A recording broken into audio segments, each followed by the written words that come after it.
존경하는 국민 여러분, 얼마 전까지 더위가 계속되더니 이제 아침 저녁으로 꽤 쌀쌀해졌습니다. 겨울 채비에 국민 여러분들 어려움이 없으신지 걱정입니다. 대통령이라는 자리는 늘 걱정이 많은 자리입니다. 더울 때는 더워서 걱정이고 추우면 또 추위가 걱정입니다.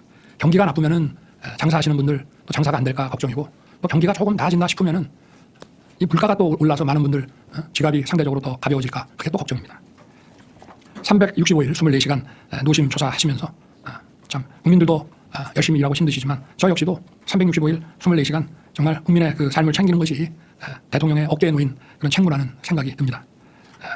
그렇지만 몸이 부서져라 일을 해도 어쨌든 국가와 국민의 민생을 위해서 일을 한다는 그 보람에 힘든지 모르고 늘 행복한 마음으로 지금까지 임기 반환점까지 이렇게 왔습니다.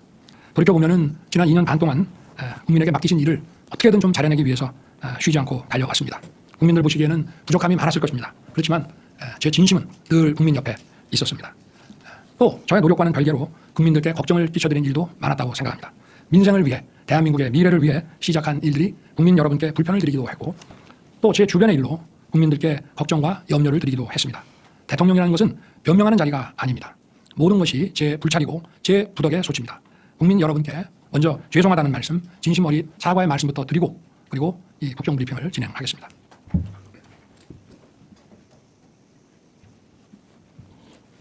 앞으로도 챙기고 또 살펴서 국민 여러분께 불편과 걱정을 드리는 일이 없도록 최선을 다하겠습니다. 국민 여러분, 오늘 이 자리에 오니 대통령에 취임했을 때가 떠오릅니다. 나라 상황이 매우 힘든 것은 알고 있었습니다만 막상 취임하고 보니 모든 여건이 생각했던 것보다 훨씬 더 어려웠습니다. 팬데믹의 여파는 아직 끝나지 않고 지속되고 있었고 이러한 가운데 러시아가 우크라이나를 침공했습니다. 글로벌 공급망 교란으로 원유, 식량, 원자재 가격들이 치솟았고 고금리, 고물가, 고환율이 지속됐습니다. 당시의 거시 지표를 보면 2008년 글로벌 금융위기보다 더 혹독한 글로벌 복합위기 상황이었습니다. 다른 거시 지표도 훨씬 어려웠지만 그래도 2008년에는 중국의 경제 성장률이 9.7%, 10% 가까이 됐기 때문에 대중 수출이라든가 이런 측면에서는 어려움이 없었습니다. 그러나 저희가 정부를 인수했을 때는 중국의 경제 성장률도 많이 하락해서 바로 이러한 데도 문제가 있었기 때문에 2008년보다 상황이 훨씬 심각했었습니다. 국민들의 어려운 삶을 보면서 정말 마음이 아프고 이걸 어떻게든지 빨리 타게 하려고 최선을 정부 관계자들과 함께 정말 최선을 다했습니다. 이런 분들도 있었습니다. 우리 국무위원 중에는 경제에 정통하신 분인데 이거 자칫하다가 이거 나라 망한다. 정말 정신 똑바로 차려야 된다. 그런 얘기들을 국무회의에서도 많이 했습니다. 과연 정부가 이 총체적 난국을 헤쳐나갈 수 있을지 절박한 심정이었고 밤잠을 설친 날이 많았습니다. 이런 하나하나 잘못된 점을 바로잡으면서 위기 극복에 온 힘을 쏟았습니다. 우리 경제를 다시 일으켜서 국민 여러분의 삶을 조금이라도 나아지게 만들겠다는 단 하나의 생각뿐이었습니다. 이제 경제가 기지개를 켜고 있습니다. 올해 수출이 사상 최고치를 경신하고 경상수지 흑자도 700억 달러를 넘어설 것으로 전망됩니다. 올해 경제 성장률도 잠재 성장률 2%를 상회할 전망입니다. 내년 3월 24조 원 규모의 체코 원전 건설 사업 계약이 마무리되면 원전 산업을 비롯한 우리 산업 전반에도 더 큰 활력이 불어넣어질 것입니다. 하여튼 이 어려운 가운데서도 지난 2년 반 동안 아무쪼록 열심히 뛰어주신 국민 여러분께 정말 깊이 감사드립니다. 존경하는 국민 여러분, 이제 임기 후반에 접어들게 됩니다.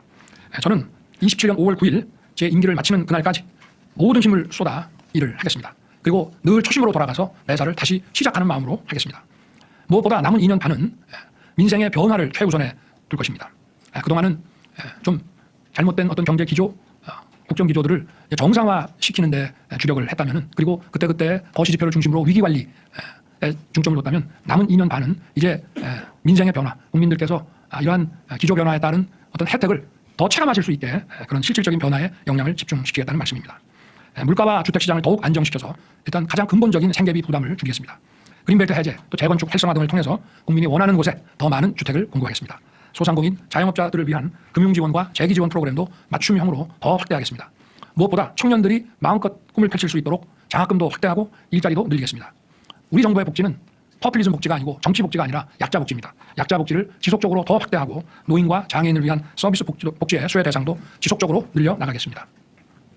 또 서민들과 취약계층, 사회적 약자의 삶을 파괴하는 범죄에는 무관용으로 강력 대응하고 국민의 일상을 안전하게 지키겠습니다. 새롭게 들어설 워싱턴의 신행정부와 완벽한 한미 안보 태세를 구축해서 우리의 자유와 평화를 튼튼하게 지킬 것입니다. 한미동맹의 안보, 경제, 첨단 기술 협력을 더욱 고도화해서 우리 청년과 기업이 뛸 수 있는 세계 운동장을 더 넓히겠습니다. 그리고 우리 경제의 역동성을 높이는 데도 박차를 가하겠습니다.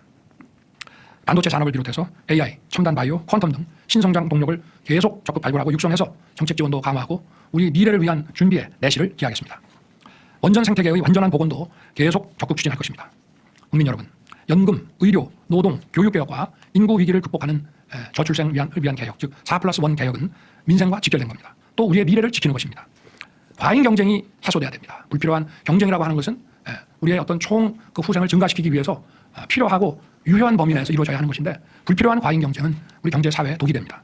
그리고 이러한 과잉 경쟁은 또 수도권 집중화를 초래합니다. 과잉 경쟁을 해소하고 살기 좋은 지방 시대를 열어서 인구 위기의 근본적인 해결책을 찾아 나가겠습니다. 의료 개혁은 국민들께서 걱정하지 않으시도록 차분하고 꼼꼼하게 추진해 나가겠습니다. 연금 개혁은 단일 개혁안을 정말 오랜만에 우리 정부 들어서 국회에 제출을 했습니다. 작년에는 무려 약 5,600조 규모의 가장 방대한 여론조사 FGI 수리 분석을 통해서 국회가 결정할 수 있는 단계로 만들어서 보냈고, 이번 22대에 들어와서는 우리가 아예 국회의 논의 시간도 단축시키기 위해서 정부 단일 개혁안을 보내드렸기 때문에 조속한 논의가 이루어져서 이것이 개혁안이 정말 사회적 대합의를 거쳐서 조속히 마무리되기를 기대합니다. 노동개혁은 법치 확립의 토대 위에서 유연하고 활력 있는 노동시장을 만들겠습니다. 교육개혁은 이제 본 궤도에 올랐습니다. 늘봄 학교를 계획대로 확대하고 융합형 미래 인재 양성을 위한 새로운 교육의 틀을 세우겠습니다. 이건 모두 우리의 경제 성장을 위한 구조적인 개혁입니다. 여론과 민심에 귀를 기울여 국민의 불편을 최소화하고 차질 없이 개혁을 완수할 수 있도록 개혁 정책을 더 세심하게 챙기겠습니다. 존경하는 국민 여러분, 저와 정부의 부족했던 부분을 잘 알고 있습니다. 고칠 부분은 고치겠습니다. 국민 여러분의 뜻은 겸허히 받들어서 국민을 섬기는 마음으로 쇄신의 쇄신을 기해 나갈 것입니다. 당정소통도 강화하고 국민을 위해 일하는 유능한 정부, 유능한 정당이 되도록 하겠습니다. 지금 우리는 대내외 거센 도전 앞에 서 있습니다.